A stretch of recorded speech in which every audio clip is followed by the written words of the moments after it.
Saya mengalami nih ya di Tanjakan 2000. Ini sama Bang Ayas sedang dikontrol.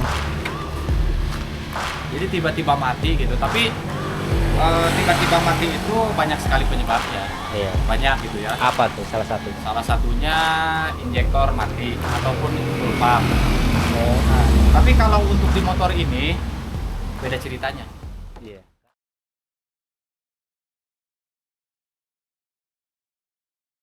Oke teman-teman, jadi bener nih ya. Saya mengalami nih ya di Tanjakan 2000. Ini sama Bang Ayas sedang dikontrol. Tiba-tiba mau Tanjakan 2000 Tiba-tiba mati ya. mati. Memang problem seperti ini banyak sekali kalau di motor-motor matic ya khususnya ya. Iya. Jadi tiba-tiba mati gitu. Tapi tiba-tiba mati itu banyak sekali penyebabnya. Iya. Banyak gitu ya. Apa tuh salah satu? Salah satunya injektor mati ataupun pulpa. Oh, Nah, tapi kalau untuk di motor ini beda ceritanya. Ini kalau sama mekanik udah ketahuan penyakit motor ini. Jadi di selahnya itu entek. Tuh. kenapa? Lihat tuh. Tuh. Loss. Kenapa itu Jadi kira-kira? itu penyebab yaitu kompresinya hilang. Ya, benar. Kompresinya hilang. Ah, Disebabkan oleh memang di ruang bakar itu banyak sekali kerak-kerak bekas pembakaran bahan bakar. Nah, kalau memang harus memperbaikinya itu memang harus turun mesin.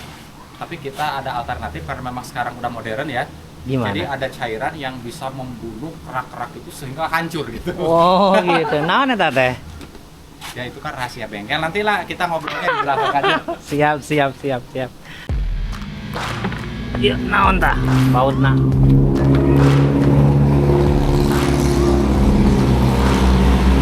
Oke, ini langsung nih. Jeroan dari si hitam manis. Namanya si hitam manis nih, Bang. Aduh, ya. Manis. Akhirnya ngambek juga lu ya. Kecapean ya motor ya.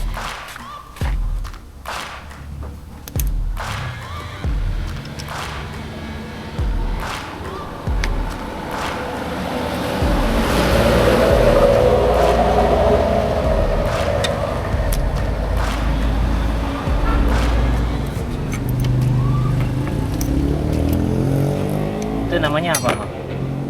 Ini injektor Injektor. yang menyemprotkan bahan bakar langsung ke ruang bakar ini.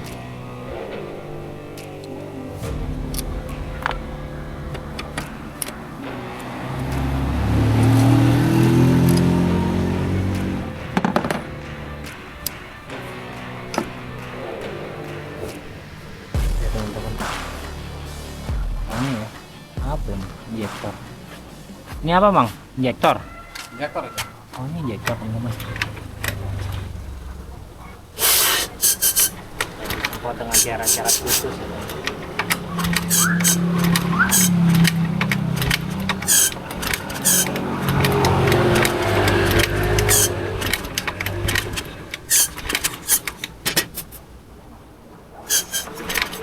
Kayaknya cairan ajaib nih. Ya.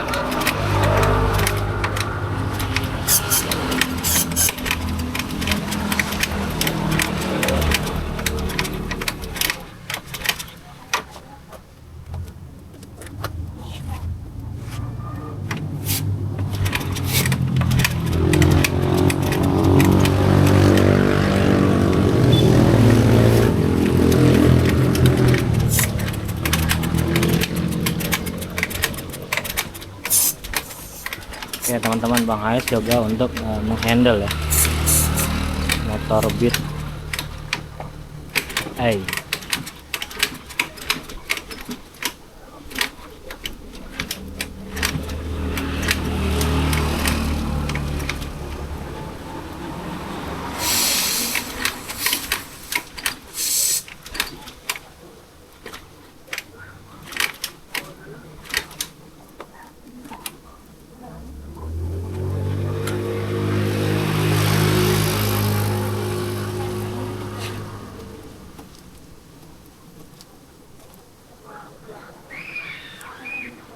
Itu apa yang muncat, Mang? Dia muncat juga saya.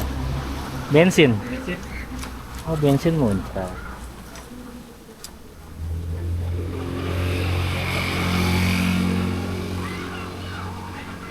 Ini juga kayaknya udah black. Nah, Kenapa? businya juga kayaknya udah black. Busi. Boleh dicek.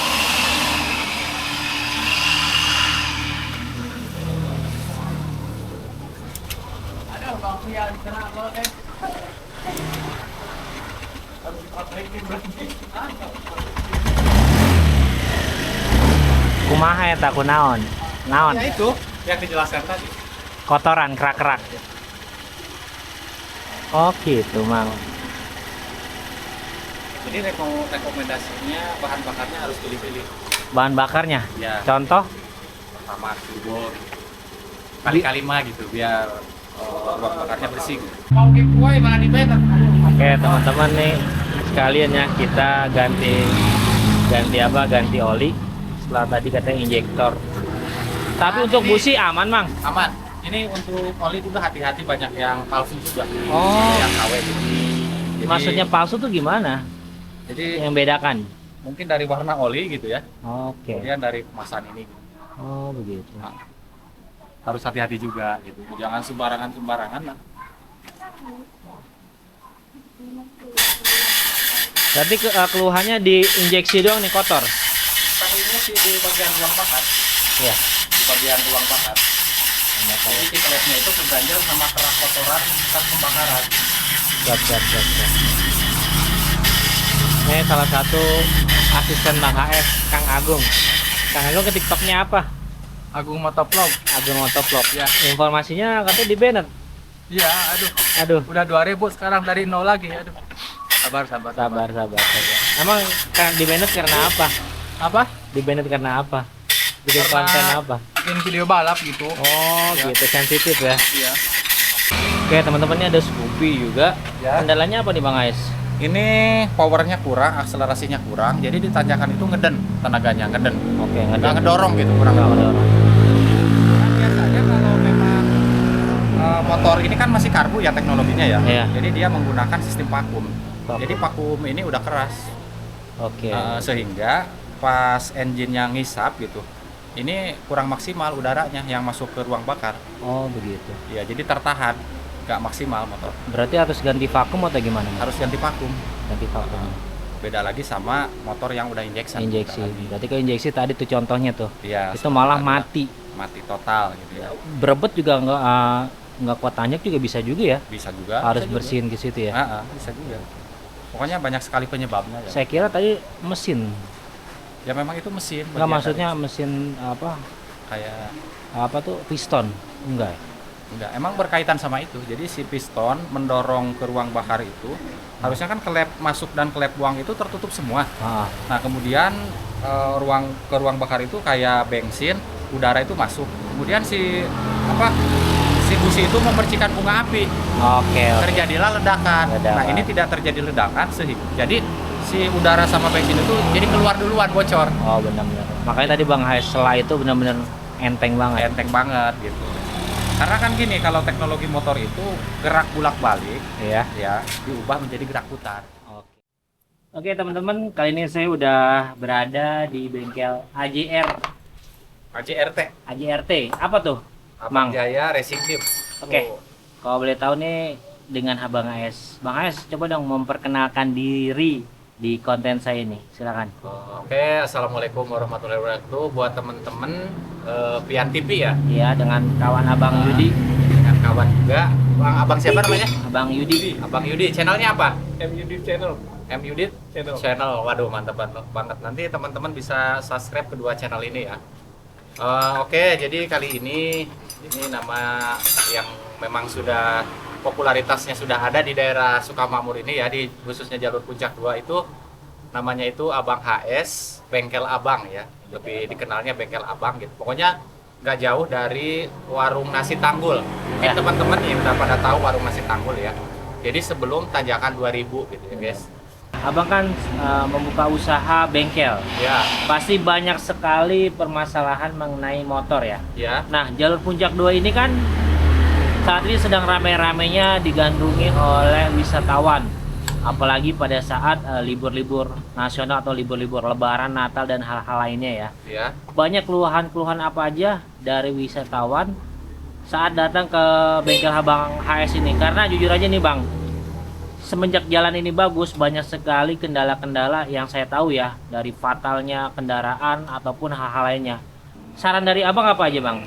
Saran, ya memang kalau sarannya banyak sekali, karena memang dari tahun-tahun ke belakang gitu banyak sekali hal-hal yang memang banyak kecelakaan yang disebabkan oleh kendaraan roda 2 ya, atau Iya. sepeda motor. Ini yang pertama yang akan kita jelaskan dulu ya. Banyak sekali permasalahan terjadinya kecelakaan itu akibat disebabkan oleh pengereman biasanya. Pengereman. Pengereman. Nah, kenapa sih sering banyak sekali terjadi kecelakaan yang disebabkan oleh rem? Karena memang di sini jalurnya itu sangat terjal. Nah, dari mulai keluar, misal ada teman-teman ya dari daerah Cikarang, kemudian Depok juga, terus daerah Jakarta gitu ya. Intinya Jabodetabek. Jabodetabek pokoknya yang main ke daerah sini gitu. Kebanyakan kan jadi motornya itu beda medan jalan. Medan jalan gitu. Jadi sehingga memerlukan adaptasi di bagian pengereman. Iya, pengereman. Di bagian pengereman. Nah, kenapa sih banyak sering yang lolos gitu daerah sini? Yang pertama kan apakah sudah sebutkan tadi, karena medannya terjal gitu, sehingga rem itu nggak kuat menahan beban. Oke. Yang disebabkan oleh panas, sehingga pengereman itu kalau cakram itu tiba-tiba bisa hilang. Setelah kita cari informasi terus investigasi juga gitu ya, kebanyakan yang memang terjadi kecelakaan akibat remblong itu kebanyakan daerah Jabodetabek. Oke, berarti banyak wisatawan dari Jabodetabek yang mengalami remblong ya? Remblong, ya akibat remblong. Karena apa? Karena memang mungkin di daerah Jabodetabek ini, daerahnya itu kan medannya itu datar. Iya. Datar gitu, sehingga memang pengereman itu nggak begitu penting, apalagi rem belakang. Iya. Jadi dia hanya ngandelin rem depan. Kalau rem depan itu pengeremannya sangat maksimal ya. Oke. Sangat responsif gitu ya. Iya. Bagus banget, sehingga rem belakang itu mungkin udah dalam juga kurang diperhatiin karena mungkin medannya itu datar. Ya intinya perawatannya kurang ya kalau seandainya mau melewati medan jalur puncak 2. Makanya 80% yang memang sering terjadi blong rem itu akibat disebabkan oleh rem belakangnya itu kurang bisa menahan beban. Siap. Sehingga mereka orang-orang yang dari Jabodetabek main ke sini itu hanya ngandelin rem depan. Oh, nah, sedangkan secara teknik dan teknologi ya, kalau rem depan itu kan udah sistemnya itu hidrolik. Benar. Dia menggunakan sistem cairan angin gitu, didorong oleh masar rem. Kemudian si kaliper remnya itu, si pistonnya itu mendorong ke bagian kampas rem, menjepit piringan gitu, sehingga gesekan-gesekan dari kampas, si piston ini kemudian memuai panas. Oh, nah, dengan panas tersebut, dengan tekanan panas yang begitu lama gitu, mulai dari tanjakan 2000 kan, benar, mulai turun ke sini sekitar mungkin 1 kilo lah. 1 kilo benar. Rem itu nggak tahan dengan sendirinya. Makanya tiba-tiba remnya itu bisa hilang. Nah, untuk orang-orang yang belum paham itu kan ngomongnya kabelnya putus. Oh iya. Padahal itu nggak kuat panas. Disebabkan oleh karena memang bebannya juga berat. Beban motornya gitu. Apalagi nih buat nanti teman-teman, jangan sampai muatannya lebih dari 2 orang kalau mau main ke puncak 2, karena semakin berat beban motor maka si pengereman itu semakin gak kuat untuk menahan bobot beban gitu. Seperti itu. Jadi banyak sekali ya keluhan-keluhan dari wisatawan di bengkel ini mengenai pengereman ya Bang? Banyak sekali, banyak. Pokoknya itu yang menyebabkan ya banyak hal yang terjadi kecelakaan itu dari pengereman sih. Nah, kalau untuk yang lain mah seperti engine-nya mati gitu, terus kampas ganda banyak juga, seperti kopling gitu. Kalau untuk pengereman kan itu arus balik ya, karena memang medannya turun. Nah, kalau untuk kopling, terus engine-nya banyak yang nggak kuat juga overhead gitu ya, karena memang itu disebabkan oleh tanjakannya yang sangat ekstrim juga. Benar, jalurnya benar-benar sebaliknya. Ada nggak titik-titik rawan panjang jalur itu? Kalau untuk titik-titik rawan mungkin sepanjang jalur ya, dari mulai tanjakan 2000 turun ya. Kemudian untuk titik rawannya itu paling sampai batasnya itu Desa Warga Jaya, Jembatan Ciherang. Dan yang paling rawan itu sih, titik-titik rawan yang sering terjadi kecelakaan itu namanya di Kampung Cibitung. dekat SD itu, tikungan itu yang paling rawan. Karena kebanyakan orang-orang yang memang remnya ngeblong itu di sana, karena terlalu terjal. Itu yang paling rawan. Dekat SDN Warga Jaya ya? Ya, SDN Warga Jaya. Ah, benar. Ya, banyak sekali tuh kejadian. Itu tanjakannya juga ekstrim, turunannya juga ya. Hati-hati, pokoknya pas lewat di sana harus hati-hati lah teman-teman. Ya. Nah, di depan Abang HS ini juga pernah jadi kecelakaan ya, Bang, warung teteh ya? Pernah. Ditabrak. Warung di sini juga pernah. Pokoknya banyaklah kejadian-kejadian yang blong rem. Itu cuman nggak fatal juga sih. Baru blong rem mungkin masih bisa dikendalikan lah. Nih, Bang, mohon maaf ya, bukannya kita gimana-gimana ya. Ya. Kita per-peran aja sesuai dengan kejadian. Yang Abang tahu jalur kecelakaan ini selama Abang tinggal di sini banyak korban yang meninggal dunia, bener Bang? Banyak. Bener ya? Banyak. Ya takutnya ini menjadi apa ya? Isu atau simpang siur takutnya. Ya. Nah, jadi ini untuk ditekankan untuk wisatawan semua harus hati-hati. Kita boleh menikmati pemandangan alam, tetap harus kontrol, jaga keselamatan, pokoknya kendaraan juga ya Bang ya. Ya mungkin terakhir nih Bang, pesan-pesan buat para wisatawan yang mau main ke jalur Puncak 2, apa yang harus diperhatikan? Ya buat teman-teman yang apalagi yang belum pernah gitu ya main ke Puncak 2 ataupun yang sudah pernah gitu. Teman-teman harus mempersiapkan motor itu dengan sangat baik ya persiapannya, terutama untuk pengereman. Karena pengereman itu yang menentukan untuk di jalur ini ya. Pengereman itu ibaratnya ujung tombak keselamatan, berkaitan dengan nyawa juga gitu. Karena memang penyebab 80% dari kecelakaan di daerah Puncak 2 itu disebabkan oleh pengereman.